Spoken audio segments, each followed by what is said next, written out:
Evet arkadaşlar, oyunsever-tv çocuklara hoş geldiniz. Bugün Doğa'nın doğum gününde bize hediye ettiği, aldığı hediyeleri göstereceğim. Yani içini açacağım. Zaten silgi açmayacağız. O yüzden bunu şöyle yana koyuyorum. Şimdi şöyle açmaya başlayalım.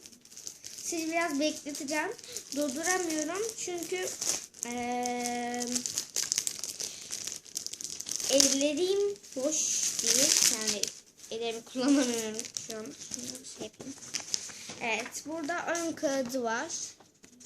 Şöyle ben göstermiştim. Şimdi sarı kağıdımız, kırmızı kağıdımız, mor kağıdımız, sonra mavi kağıdımız, yani koyu mavi biraz, yeşil kağıdımız, açık mavi kağıdımız, turuncu kağıdımız, kahverengi kağıdımız, pembe ve siyah kağıdımız. Bunları şöyle, tamam, şöyle koyalım.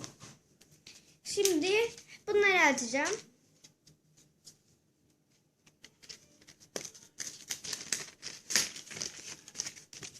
Buradan böyle renklerimiz var. Gene aynı renkler şurada gösterdiğimin ama farklı renkler de olabilir.